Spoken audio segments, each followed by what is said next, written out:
Singularity. My name is Nicola, aka Socrates, and you're watching Singularity One-on-One. Singularity One-on-One is a regular podcast feature of Singularity weblog, where you can go and listen to it or download it in full. If you guys enjoyed the show, you can help me make it better in one of several ways. You can go to iTunes and write a brief review. You can leave a comment on YouTube, or you can simply go to Singularity weblog and make a donation. Today, my guest on the show is Matthew Putman.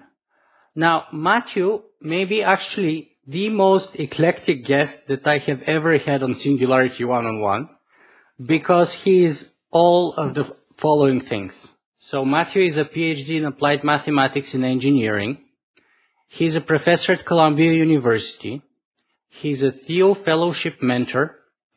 He's an entrepreneur, a poet, a jazz pianist, an inventor holding patents in nano-imaging, a startup entrepreneur, film and theater producer, and a cancer survivor. It's quite a mouthful. So, Matt, thanks for being here, and I'm so happy to have you on Singularity One-on-One. Oh, it's a great honor. I'm a big fan. Fantastic. And by the way, you're saying that you're a big fan, and I know for a fact that you've listened to many of my previous episodes. And let me tell you, when I read the biographies of people like you and what you guys have accomplished, I am incredibly proud and kind of humbled and flabbergasted to have members of my audience, people like you. It's just amazing. So thank you. Thank you. So, Matt, with somebody with such a diverse background as you, I'm having trouble to figure out the best point to start our interview. So let me leave that to you. Okay. Oh, no. So let me ask you to perhaps help us start out here by telling us who you are in one or two words. Because I'm going to try and force you to pick between all those things that I listed before. Well, there are a few things that they have in common.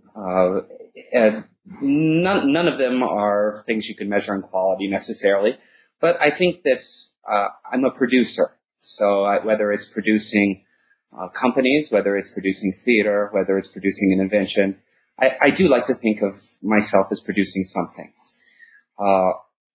And I am primarily a producer, and I am also a student. I think that what brings all of this together is that as soon as I read something or I hear something, it's, for instance, people on your podcast, it inspires me to get into trying something new. That doesn't always mean that I succeed in it, but there is so much to do in life that it's hard to limit myself to one thing. So I'd say I'm a student and a producer. That's fantastic. And let me criticize you here a little bit, not to undermine yourself too much as you tend to, based on my previous research that I have done. You do tend to undermine and underplay your accomplishments, which are numerous, diverse, varied in a number of fields. So, I want to put that out there. Thank you. You are a producer who has produced, which is very interesting, by the way, because Ray Kurzweil, when I interviewed him, he sees himself first and foremost as an inventor. Yes, well, he's done a great job at that. He has certainly the right to call himself one. So when you said you're a producer, I suddenly was able to see the links between all those things that you do, and it kind of made a lot more sense now. So perhaps you can tell us a little bit more about how important is it to be so multidisciplinary nowadays like you? Because, I mean, some of the criticisms that people have leveled at you is that this is the best recipe for not ever getting the Nobel Prize in anything. Yes, I had that very nice comment made by who I thought was a close friend and mentor of mine, and I didn't see it until it came out in an interview, so he thought it was a compliment, he's French. So, no, it's certainly true. But we live in a time where specialization still serves an enormously important role. But we also live in a time where those things that I'm involved with, if I had a specialty, I wouldn't be able to achieve much at all. A good example of that is nanotechnology. a physicist or a chemist or a biologist alone can't make great strides because it's so cross-disciplinary. And so much of what I've done, many of the things that I'm involved with, you start down the path thinking, I need to learn quantum mechanics from a physics standpoint, and then I soon find I need to understand cell biology.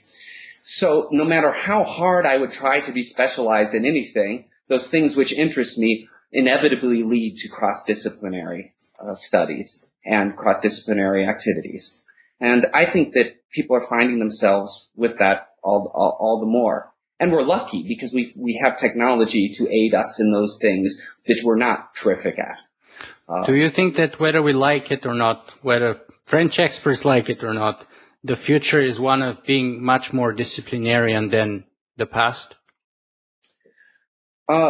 Disciplinarian in the sort of cross-pollination between different fields and sciences, and even bringing sort of an artistic take on things to sort of come out of the box as you're doing and as many others have been pointing out for a while. Right. There's the old CP snow separation of cultures idea, and there's been a lot of people that have tried to break from that, myself included. And I do think that it is the future. Of course, the more I'm involved with what I would call soft science or soft art, the more I'm frustrated with it because, you want to be able to cross-pollinate without dumbing down. And if you dumb down too much, you don't make progress either. And it leads to a lot of misunderstandings about very important concepts. So there's a lot of hard work in each of those disciplines that needs to be accomplished. It's not just learning a little bit of everything. Mm-hmm. It's learning a whole lot of everything, and that takes a lot of work. No doubt, and a lot of skill. So let me ask you about the potential conflicts that occasionally you may be, or I think often you might be experiencing being so multidisciplinary. For example, one of the most striking one is the fact that on the one hand, you're a Thiel fellowship mentor, and on the other hand, you're a university professor. I mean, Peter Thiel is well known for trying to keep people out from school by giving them $100,000 and stuff like that. Yes. And on the other hand, you work for Columbia University. Isn't that contradictory in some level? On some level it is, and I think I may be the only Thiel mentor, I may be wrong about this, but I think I may be the only Thiel mentor that works in a university.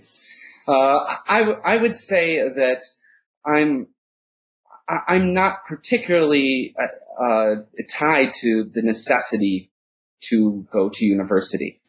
I think that it is what I really like about getting a PhD, what I really like about being in a university setting is the discourse, the discipline to complete a project. It's not so much the education. We can become educated online. We can become educated even more so through experience and through knowing people and working in close proximity to great people. And the Thiel Fellowship can achieve those things. Where I would like to make sure that both that goes and young people who don't go into university setting is having that same type of discipline to become an expert in one little thing, which is what you get with a PhD dissertation, and follow it through to completion. I think that there is a big idea in Silicon Valley right now that could be a little bit dangerous.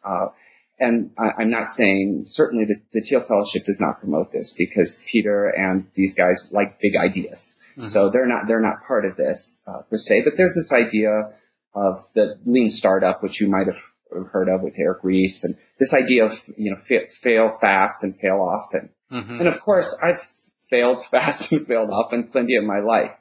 But to start with that as a motto instead of a motto of I'm going to follow something through to success is something that I would love young people to feel that sense of commitment. Mm-hmm. A PhD is that sense of commitment, but they don't need a PhD in order to do that. So if universities disappear and there are other forms in which people can learn, grow, and create and share their own ideas, then I think that's wonderful. So to me, it's all finding the potential of young people. So they're the same for me, whether it's my work with students at Columbia or my work with young entrepreneurs. Mm-hmm. My personal experience of spending probably, I think, about 7 or 8 years in university, going to a master's degree and deciding to stop at that level and not pursue a PhD degree, was one of disappointment, I have to say. Disappointment of academia sort of lagging behind in some fields by a decade, in some fields by longer than a decade, by being very sort of conservative in many ways to new ideas, and by being very restrictive and in some cases very almost to the point of choking innovation, it seemed to me. Yeah, I agree. And it's the most frustrating thing to stifle ideas. And bureaucracies tend to do that, whether it's a large corporation or a university. Don't be stuck in old ways, and certainly universities can be very frustrating for that. Yeah, so on the one hand, I met some of the most incredible teachers and people and friends when I was in university, people who had enormous impact on my life, on who I am and on how I perceive the world. On the other hand, I saw firsthand some of the problems that these people had themselves and some of the problems that I had. And sort of that makes me be very pessimistic about the future of the university as an institution in our rapidly changing, technologically advanced world. So what do you think about the future of especially higher education? Oh, I agree. I think that it has to transform itself. And I don't know that that means completely online education, because there are reasons to be in the same room with somebody. Mm-hmm. Part of me would love you to be sitting across the table right now with me having this conversation. Absolutely. And I feel that it would somehow go differently. But it is also very encouraging that Stanford offers an AI class that 200,000 people and then 600,000 people take, and that MIT Courseworks is something that when I went to, I used to spend time in India with my previous business, and I would go to Bangalore, and you would have, my waiter would say he was an MIT student because he was meeting with other friends and taking MIT Courseworks class. And I thought it was so wonderful that he didn't have to go through the bureaucracy of getting into a university, but he gets all of this power. And that's not even interactive. So as things like augmented reality happen, as local meetups in order to study together, like they were doing in Bangalore, by the way, I think that universities, if they adapt to that the way that MIT seems to be doing a little bit and the way Stanford is now starting to do a little bit, then there's a future for that kind of university. Mm-hmm. If it's a university that relies on, going through, enrollment that costs $60,000 a year when you're dealing with housing, and then you are having to run every idea by supervisors through paperwork and then going through tech transfer if you have an invention. If you're going through all of that, then you're right. I think that idea is going to be dead. Yeah, and at the same time, even from an economical point of view, the costs are skyrocketing of higher education by a lot faster than the inflation. What's really interesting, I was just reading in Matt Ridley's book, The Rational Optimist. I don't know if you're familiar with the book. He talks about everything gets cheaper. So everything you look at, the price of cars, the price of food, electricity, everything in the last 100 years has gotten cheaper, except for education and healthcare. And so both of those things, we can talk about healthcare a little bit too, both of those things are avoidable. Both of those things could be cheap because of technology, the same reason that those other things are cheap. But we have very old institutions holding that back. And not just institutions, ideologies of some of society. And we can change that. We just have to have the will to do so. Mm-hmm. And it's starting to happen a bit. But those prices keep going up while everything else has come down. So I think we're going to come back to the topic of the ways perhaps we can change that. But let me bring in another angle to the sort of contradictions in your biography. So, do you ever feel that there is some push and pull between the scientist in you, the philosopher in you, and the entrepreneur in you? Because, for example, me, I find myself to be a lot more intellectual and a lot less artistic, and unfortunately, the least entrepreneurial. And I'm working hard to change that, but it's like I'm really paddling sort of against the current in most situations with what comes easy and natural to me, which is to be first and foremost intellectual, unfortunately. Well, I don't think it's unfortunate. And actually, you are, if I said I was a producer, you're a producer of a very popular blog and podcast, and that is putting something into action. It's not it's not being a philosopher like a university philosopher. So I disagree with you about yourself. That's an entrepreneurial act in itself, whether it's, I don't know the finances of it, but it's an entrepreneurial act one way or the other. So I disagree with you a little bit, but this is something that I fight in myself. I mean, there's part of me that would like to just read and discuss and go to conferences and debate philosophical points. But just, I view that everything as an experimentation, whether it's playing music or whether it's doing science. I don't generally start with a model. I start with, of course, you have preconceived notions of what you expect the outcome to be, but you're not disappointed by whatever the outcome is. Mm-hmm. And the only way to discover what is real and what works and what can be really successful is to try a lot of different things at once. And you do that through an experimental way of working. So in jazz, in free jazz, the kind of music I play, it's kind of an obvious thing. You sit at the piano and, you try to throw away everything you know about music past, even though it's all there. All of my music conservatory education is all there. But you try to throw away and play in the moment and see what comes up. That's the experiment. The same thing is true in my lab at Columbia or at my business. That, I have ideas of how I think something should work. But I'd like to do the experiment, gather as much data as I can, and see what comes out of that data. So, as far as intellectually, I have absolutely no reason why I write blogs or answer questions on Quora or, do this, interview with you, other than it's a way to put ideas to something concrete. And that is an experiment in itself. So if it's trapped in my head, I find it not very useful. If it's something I can get out into the world somehow, I have then at least released it. Maybe that's only an existential issue, but sometimes it can produce useful results as well. So let me grab that line of reasoning here and ask you this then. How does experimentation lead to discovery, whether it's in jazz, whether it's in poetry, whether it's in nanotechnology imaging, or in any other scientific field?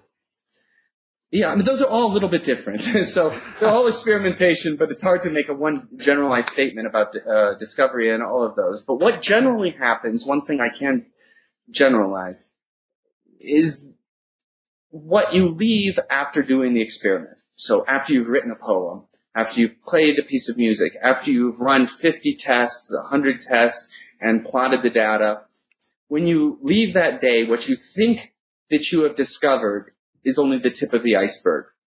So when you go back and revisit those test results, or you go back and listen to that song again, or you go back and read your own poem, or somebody else reads your poem, or somebody else looks at your experimental evidence, they find something else, or you find something else that you had no idea was there before. And this discovery, it probably has something to do with the limitations of our conscious mind versus what also comes just unconsciously and through kind of a free association way of dealing with things.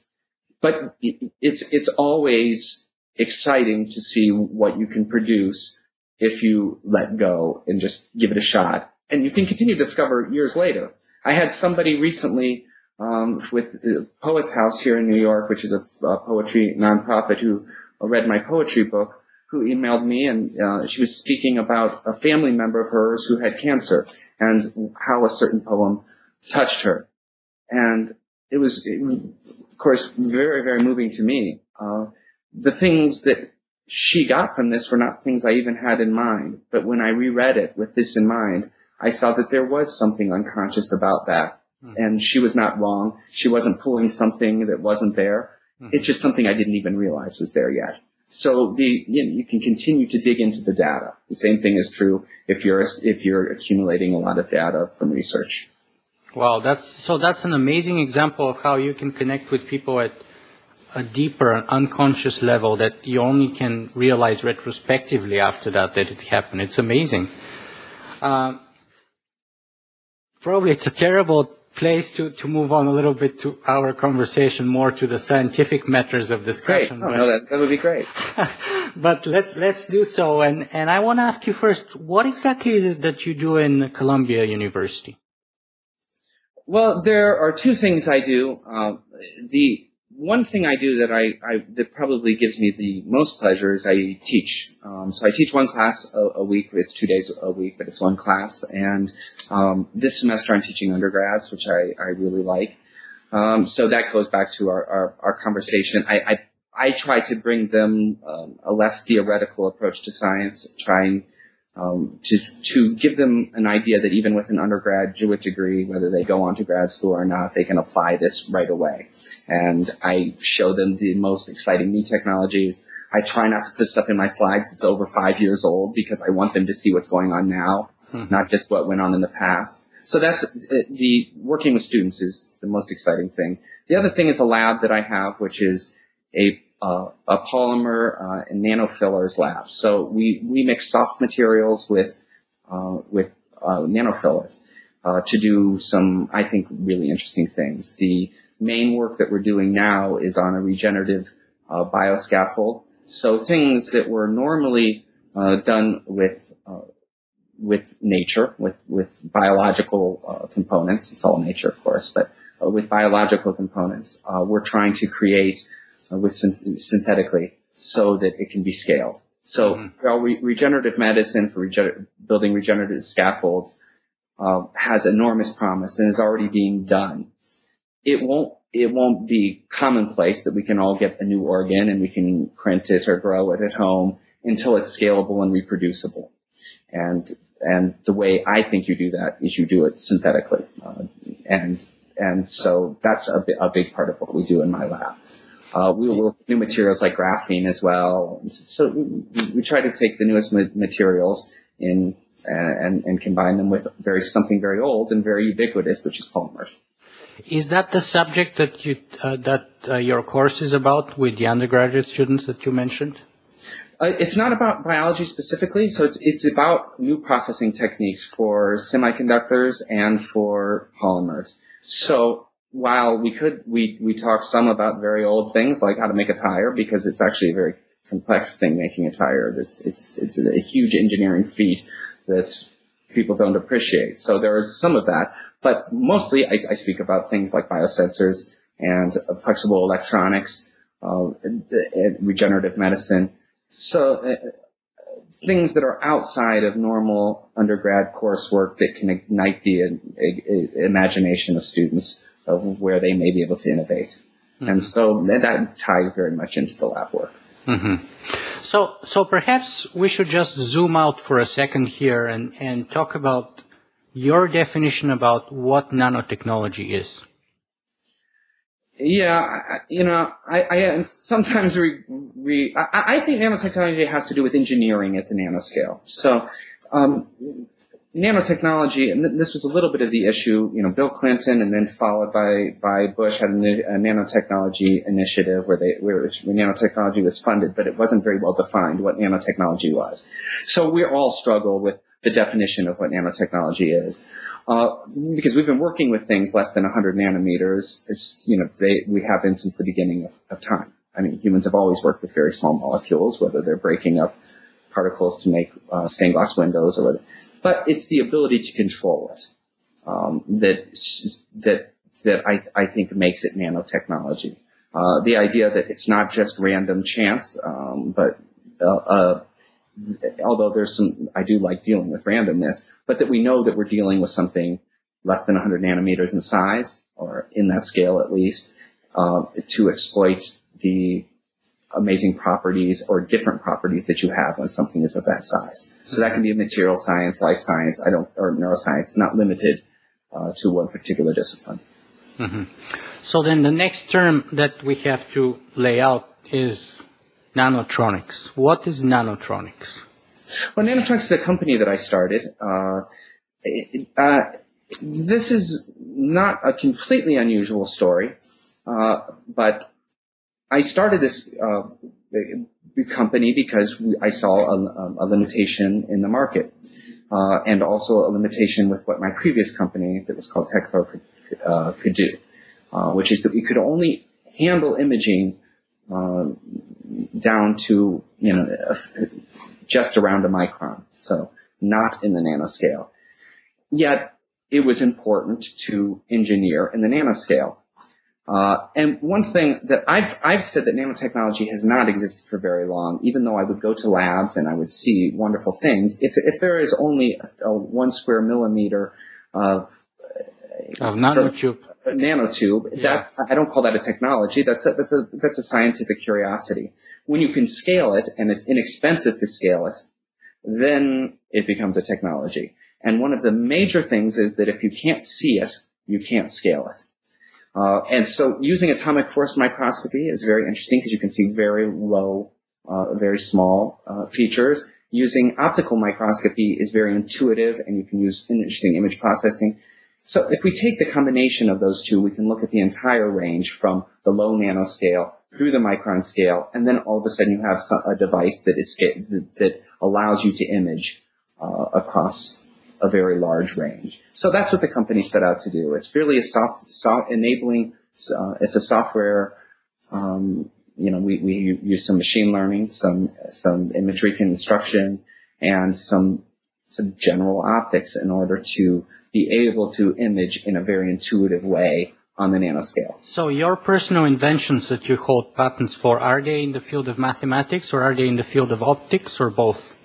Yes, well, they are both, but the main patent, or I would say probably my main contribution, is a patent that was completely theoretical. It was completely mathematical. And the reason why that was that the technology hadn't caught up to the idea.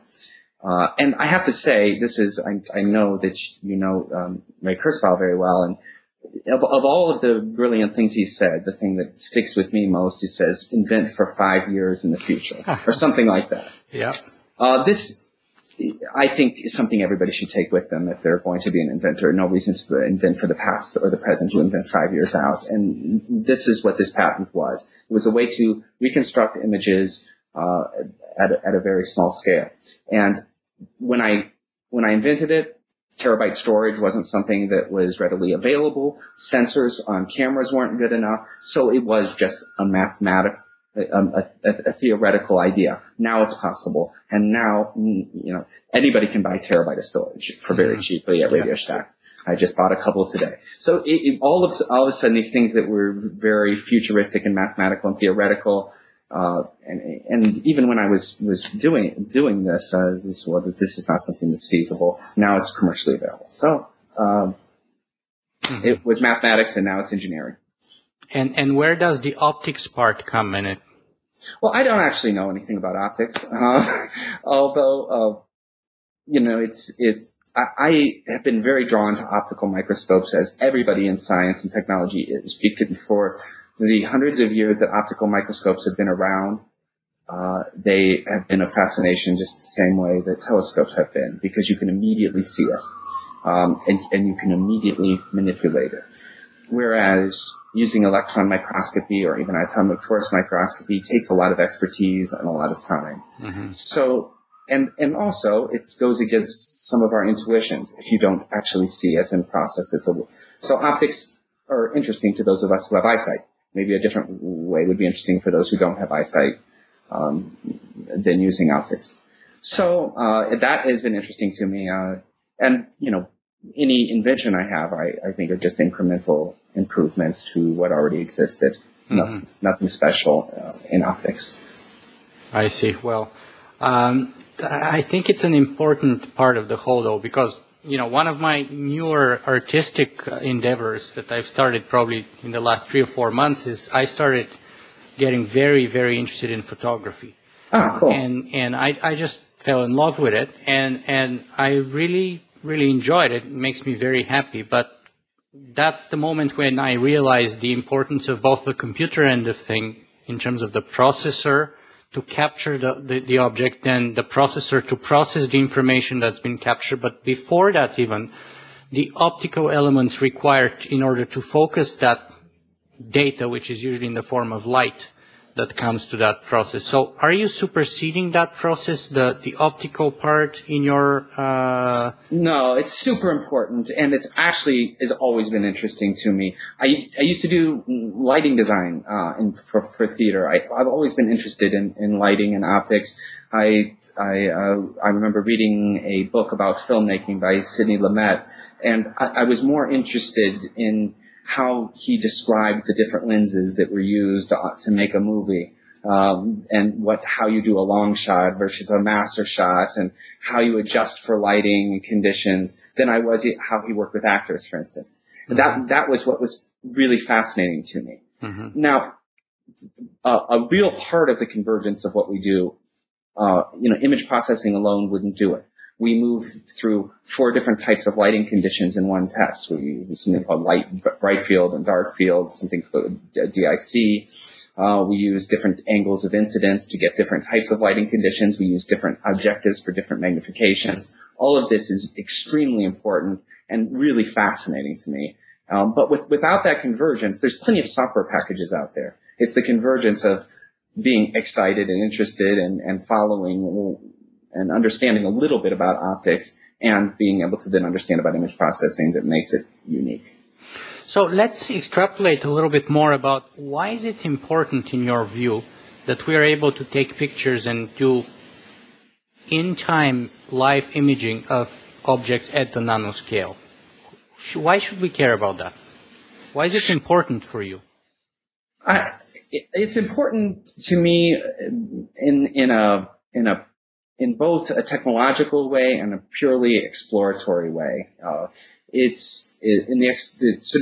adventurer or explorer in me is the idea of seeing and working inside of a world that is just underneath us. I went last night to the World Science Festival Gala, which was honoring James Watson, and they had something that I thought would be very corny and actually turned out to be very touching. They did a scene from Dr. Seuss' book, Horton Hears a Who, about this. Did this story about finding a colony of people inside one particle of dust. And I started to think about how that is a romantic concept that's actually becoming a reality. So what we can discover in something very small that we haven't before. Now, how that translates to technology, it can help prevent disease because we'll see how things aggregate and how things behave before they do any damage to the body. We can have drug delivery systems.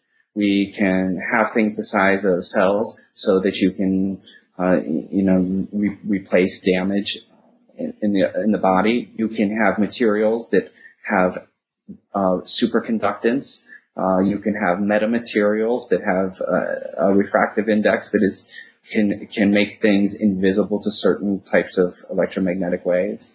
You can have extremely strong materials that are completely flexible.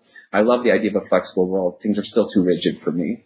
We all have this, I think, love of, I've recently gone back to reading books in print. I was a very early adopter of the Kindle. I love the idea of it. But I realized that I do miss paper. Now, I won't miss paper when we have flexible electronics that look as good as e-ink does, and yet it's completely flexible and I can fold it up and I can crumple it up and throw it into my bag. That's only enabled through an understanding of what's going on in the nanoscale. So there are many things from electronics to biosensors. All this stuff is interesting to me. Mm-hmm. That's fascinating. So one of my other previous guests actually on this show, James Harvey, made a statement that I've remembered and I kind of really like. And I want to ask you to see if you agree with it or not. And he said that our analog universe seems to exhibit infinite resolution, both zooming in and zooming out. Well, yes, it seems like that to us, but I can't think in infinities. Some people can, and it's maybe a limitation of mine, or maybe it's an advantage technologically. But I tend to think of everything as, discrete units. It's one reason why I prefer linear algebra to calculus, for instance. There is a different way of thinking, those who think of a discrete universe versus an infinite universe. And absolutely, as Feynman says, there's plenty of room at the bottom. And so as far as any practical way of thinking, we have a long way to go. I was with somebody last night who worked at the Large Hadron Collider, and somebody asked him, well, now that you've discovered the Higgs, can you see anything else? We don't know if we can see anything else, but there's certainly more to be seen. So, we don't have to worry about getting too far down. We have plenty of ways to go. Now, whether I think about that in terms of infinities is different. I think about it in terms of steps, and I think about and that makes it achievable for me, or makes it accessible for me to think in terms of steps. Mm-hmm. So let me see, where can we fit concepts such as the technological singularity and indefinite life extension somewhere along those steps that you foresee in the next few years or decades of the future? Yeah. There's something that, I've really evolved my thinking, and my thinking has very much evolved about the technological singularity. And it ties very much to what I said about experimenting and not knowing what you're going to get, but knowing that there are things that you will continue to discover after that experiment is completed. So if we're looking at, work that Aubrey de Grey is doing, or work that is being done on life extension and, very, extreme life extension, it's not so much thinking about living forever, as it's thinking about living as long as we can possibly live, because we don't. There's an inherent nature to not wanting to die, nor should we want to die. So whatever comes out of that research, there will be thousands, millions of steps in there, all of which will be useful, all of which will aid science in many different ways. A lot of it will be inductive. It won't be what these labs set out to do or to find. We will find other things along the way. We may, I know an HIV researcher who, for instance, who thought he was very much onto a cure for HIV back in the early 90s. His research is now, a lot of that work he's done, he's transferred to cancer research, because he found some interesting things. So whatever work is being done, and setting the bar very high, is wonderful, because we're going to make incredible progress along the way. The technological singularity, I think, is inevitable. I have no idea when it will happen. It's inevitable. But I'm interested in picking that data of all of these with other people and collaborating with other people to make incremental change along the way. Mm-hmm. So let me ask you this then. Do you feel that, let's take those two issues separately, one step at a time. So do you think that your very important work in nano scale imaging technologies can actually hasten the technological singularity in one way or another, and or maybe contribute to other relevant breakthroughs in the fields of neuroscience or mind uploading or artificial intelligence? And I mean, let me try and set up the context, because, people have said that, say, for example, if we just take and focus on mind uploading for a second, we need three things, more or less. We need, first of all, the ability to capture accurately, at the nanoscale perhaps, a very accurate image of the brain, and right, and how it works. Then we need to figure out how to put the parts together, and finally we need a piece of equipment, a computer, a processor where we can run that. Yes. And yes. So you're providing the first step, which is the imaging step. Right. Well, we're one of many groups that are. I mean, we're certainly not the only ones. But yes, I do believe that is true. If we get, now there are different issues with this about whether that is the best approach. If just imaging the entire brain, knowing every synapse, every connection, imaging that all will lead to the fastest and most viable way to upload. It may or may not. But yes, we can be a part of that. And the one way that we're part of it goes back to my idea of scalability. If I'm looking at one neuron at a time, it's going to take a long time. If I can image a billion neurons a day, then all of a sudden it becomes something that is really useful. And I'm not saying that I can, but this is, and certainly I know a lot of other people that are working on this. Now, if we do that, we still are not quite sure that we're going to be able to do mind uploading.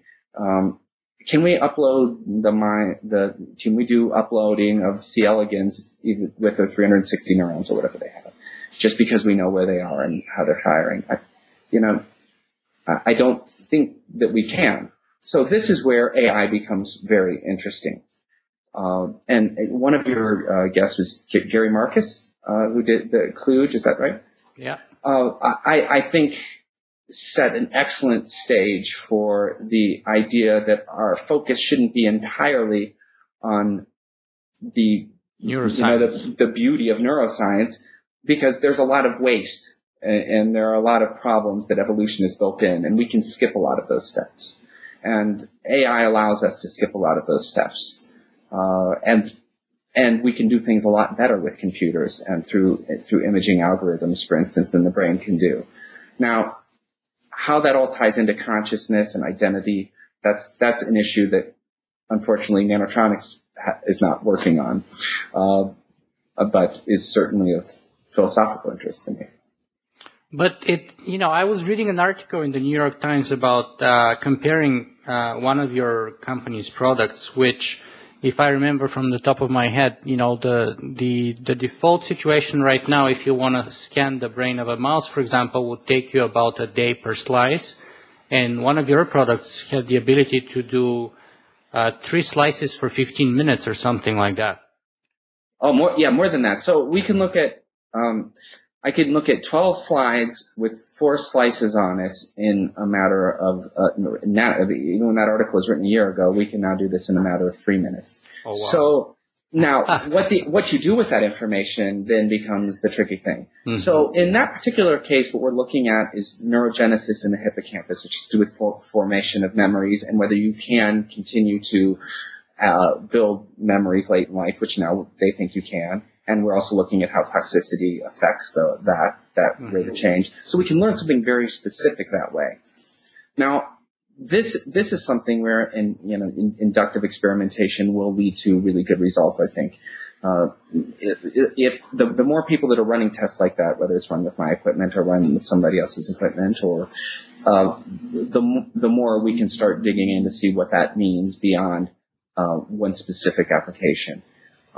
And maybe we're not like all the ways, we can't see all the way to, mind uploading and whole brain emulation, but we certainly can see that this is a crucial step towards whole brain simulation. Yes. And perhaps you can tell us how relevant is the news, for example, that Dr. Markham's project recently got $1 billion worth of funding committed for the next 10 years from the European Union.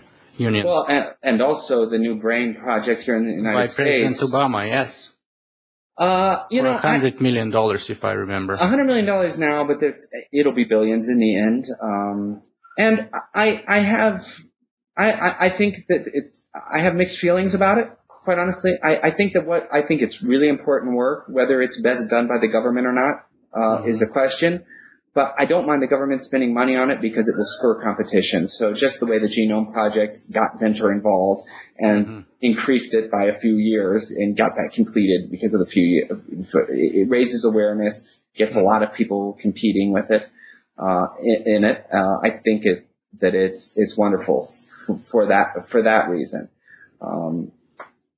Otherwise, the danger is that it's like the Clinton and Bush nanotech, where it's just not defined well enough. So you have, yes, we're going to look at the brain. We all do want to do that, and a lot can come out of that, but that money alone doesn't tell us what's going to come out of that. That takes creativity, and maybe a commercial incentive is a great way to do it. What technologies, what types of biotech can we find, and what types of computer algorithms can be developed because of it. That's where it's going to get interesting. It's going to be interesting when Google has that information and can do something with it. It's going to be interesting when smaller companies such as ourselves can do something with it. Yeah, but so I was thinking that companies like you who are in the field of nanoscale imaging are very well positioned, perhaps strategically, to benefit from that trend, both in Europe and in America right now, pushing towards advances in whole brain simulation, because, as we discussed, you are providing the next sort of high quality level of imaging that those people in turn, I believe, require in order to do what their goal is. Right? Yeah, what's really great about it, and it's not necessarily just that. I mean, there are other groups, commercial groups, that are doing the same thing. It's connecting different labs and different researchers. So, there's another really small company in San Francisco called 3Scan that has a really interesting way of imaging that we could collaborate with. And then there's, it sort of opens up this community to say, well, we need a lot of collaboration to make this stuff happen. Some company might be good at machine learning, while the other might be good at something. So absolutely. And it's something that is accessible to smaller companies to get involved with. And whether we get government money for it or not doesn't so much matter to me. It's how interested the public is, and how interested other scientists are in digging in, and how interested investors are. I think that's it. So let me go back to the issue of the technological singularity then. And as you said, your views on the topic have evolved. So I would kind of muddy the water by giving two quotes of you and ask you to sort of clear out the situation for us. So on the one hand, in one of the articles that I read by you on your blog, you end up the article by saying, death is a reality, singularity is not. And that's a horrible quote that takes the last sentence of a long argument. I think that, singularity is not currently a reality. That doesn't mean that singularity will not happen, but death will happen, at least death of our biological wet cells. This will eventually happen. And so the point I think in that blog, I think the point I was making is that we still have the existential problem of worrying about dying, even if we don't have disease. So then, then you instead of worrying about getting cancer, you worry about getting hit by a bus, because eventually there's some, whether it's 1,000 years or 2,000 years or 100 years from now, something is going to happen where this body will cease to exist. It's just statistically not possible for that not to occur. Now, the singularity, I think I've learned a lot more about the singularity, and I more as a hybrid of technology and taking inorganic approaches and computational approaches along with biological, and that combination, I think, could have a much longer term effect. I also, though, I don't know if you care about this, but I come to it from a very personal place of spending so much of my life being absolutely terrified of death. And then I got cancer right before my daughter was born. So my first child. And the prognosis was not great for me. So here I'm facing my own mortality, and at the same time facing that, that I may not be there as a father for my daughter. This is all of my other previous existential crises coming together for the grand, big A, or, big A anxiety. And I've coped with that somewhat. And I kind of accepted the fact, I kind of took this position of, why would I be afraid of nothingness? Yes, it's natural for me to be afraid of it, but I don't want to spend my life in dread.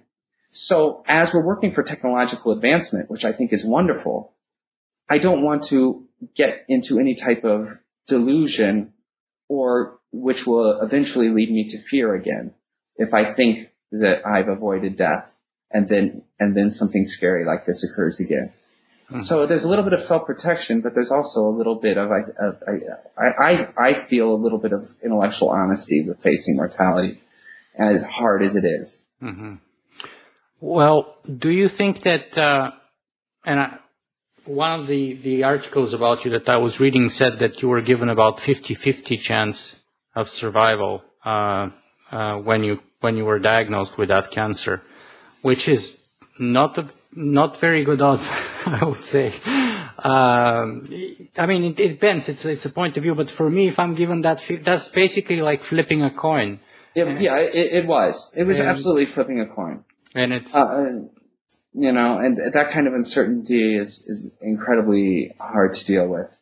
So you have to assume the worst as much as you assume the best if you're logical. So how did that impact on everything, on your work, on your views on immortality, on your views on religion, on your views on the singularity? Yeah, it affected all of those things. So to start with that, my views on religion, I've been an atheist for a long time. So I didn't have a religious awakening or a loss of religion.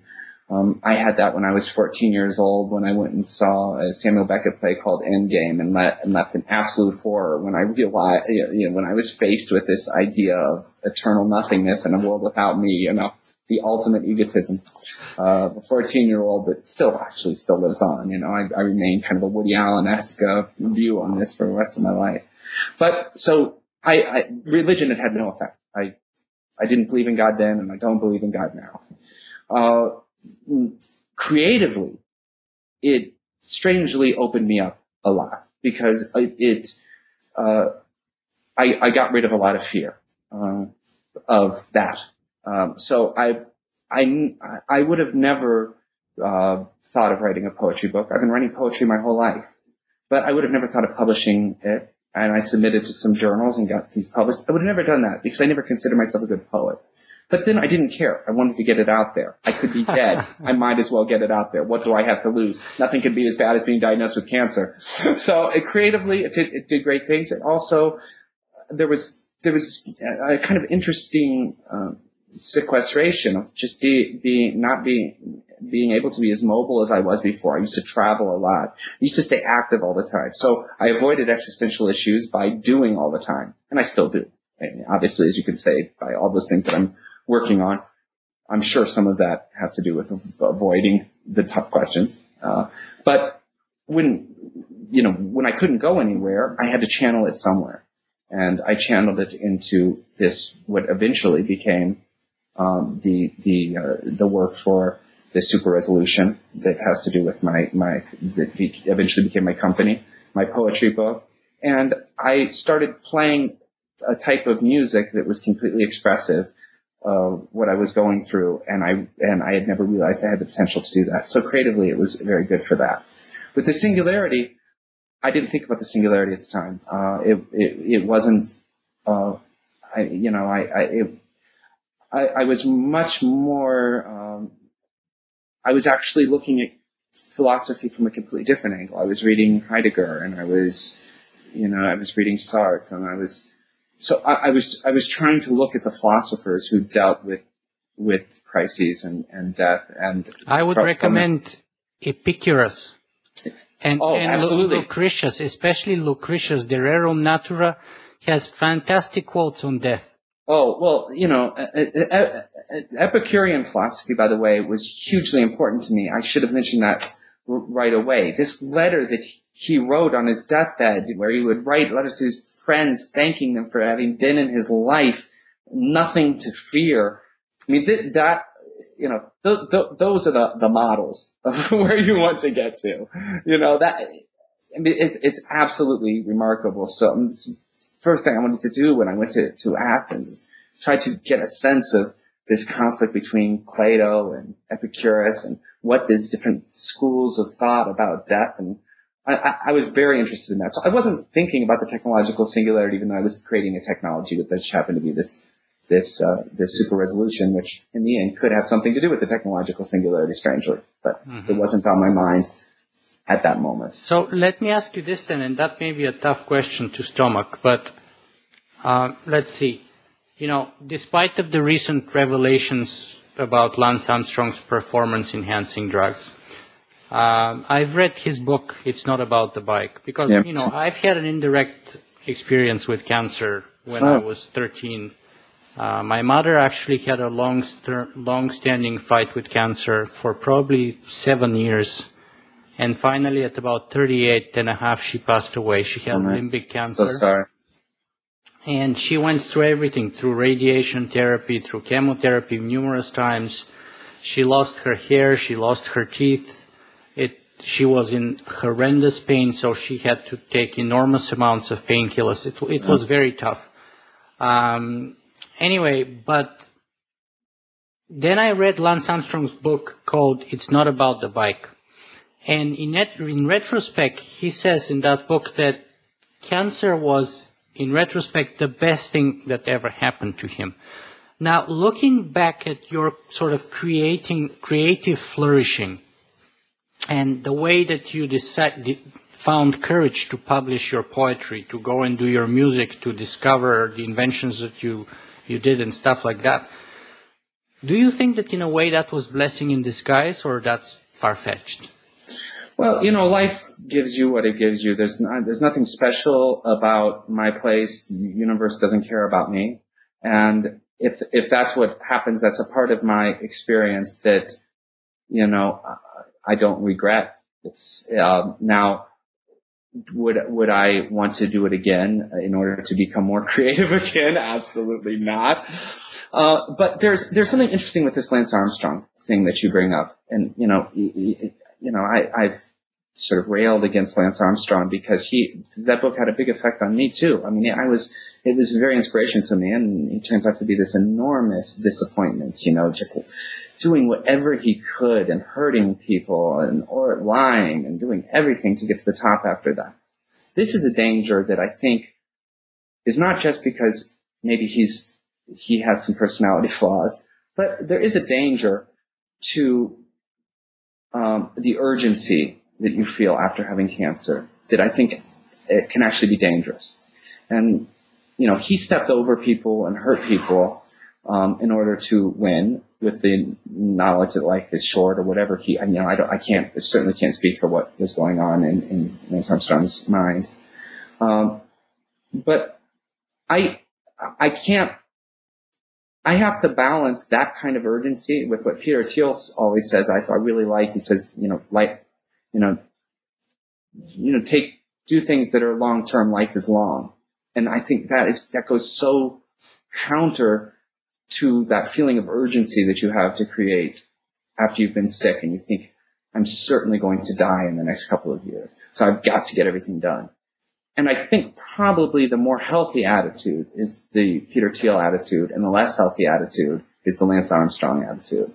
And whether I would have written a poetry book or not is not of enormous significance. What's more of significance is if I'm a good father, whether I'm able to contribute in a wider sense through my company, through teaching, through whatever it might be. So, I would say, it probably did inspire those things to happen, but no, that's not the most important thing. Okay, so we're kind of approaching the end of our conversation here today, unfortunately, even though I have to say I'm enjoying it immensely. No, me too. And I just want to touch on one other issue that I find very interesting in you. That reminded me very much to an issue that was exhibited by Albert Einstein when I was reading Walter Isaacson's biography of him. And that's the issue of determinism and free will. So yeah, I talk about this a lot, don't I? Can you tell I drive my wife crazy. My daughter actually is now using this as an excuse to, when she does something wrong, she says, but Dad, you know I have no free will, you know? So I've talked about this stuff so much in my house now. I think you deserve it too. I do deserve it. So can you elaborate a little bit and tell us, first of all, what's your view, the gist of it? I take a scientist, naturalist perspective on things, and it's reductive. It's everything. There's nothing that behaves differently than physics allows it to behave. Our brains don't behave differently. There's no supernatural force at act. Everything everything has the potential to have some type of recursive logic and some type of regression analysis done on it. Doesn't mean that we can't ever do that, but the universe will go on however it wants, regardless of what I want it to do.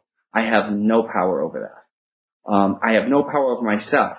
Now, the illusion of power is good enough because there's nothing I can, that illusion of control, it doesn't exactly change what you do. The reason I care about it, it kind of changes the way you deal with the judicial system. It kind of changes the way that you view supernatural forces, the way that you view your importance as opposed to the importance of other creatures. So there are a number, I think, of larger social impacts, but I don't believe that I do believe we live in a deterministic universe. Now, as far as I know, both Einstein and Newton were sort of proponents of that view.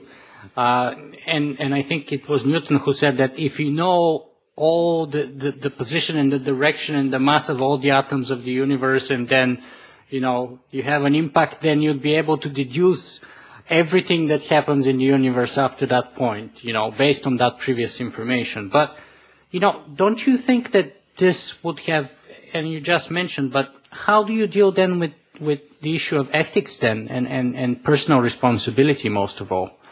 Whether it's your daughter doing her homework or her chores, or whether it's a criminal. It's my daughter perverting my ideas. The way you do, we have the sense of being free agents, whether we are or not.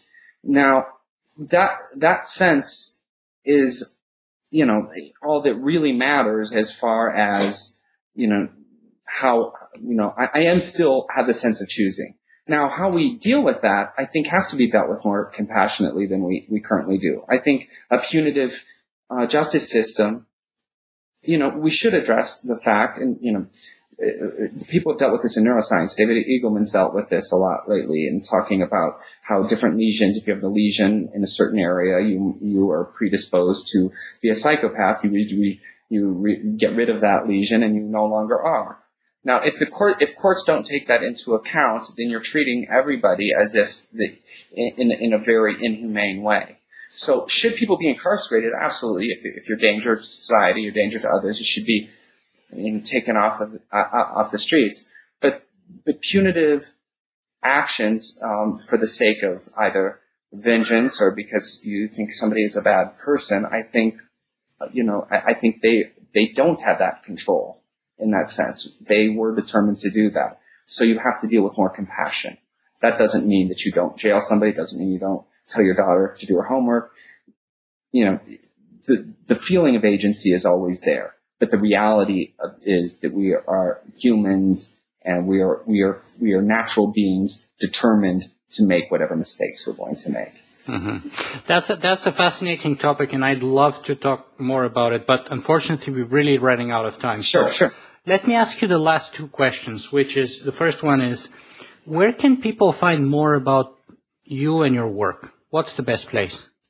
Well, the place that I would go right now is to look at the stuff that the company is doing. So www.nanotronicsimaging.com.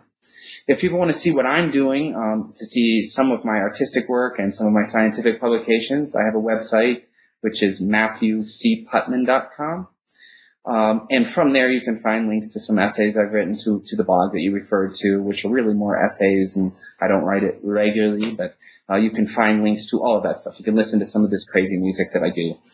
You can read these poems that are sciencey poems, certainly from a scientific perspective.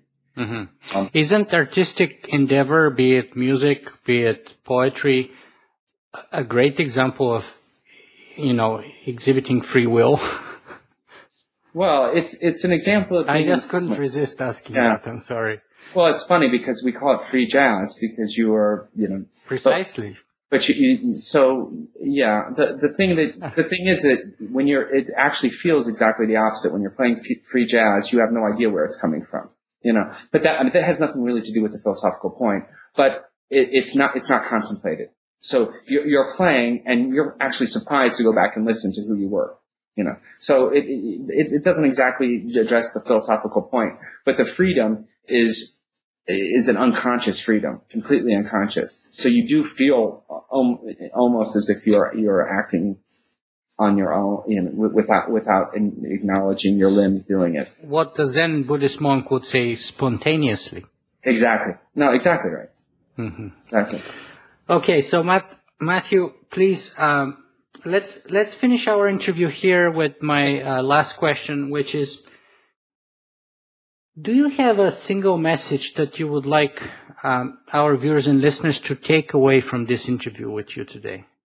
What would you like them to take after that whole 1 hour of us covering a bunch of topics? What, in your view, is the gem that they can leave with today?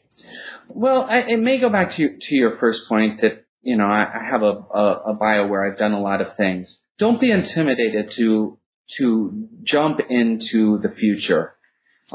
It is a place that we can all participate in, and can participate from many different perspectives. So participate as a scientist, even if you don't have a scientific background. Learn some science. We all have tools to learn it.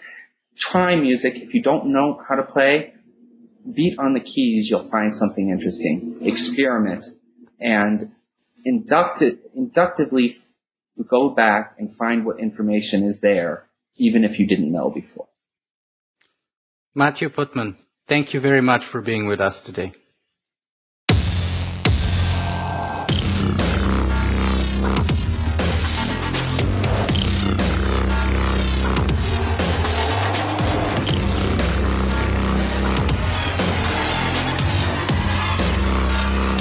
Singularity.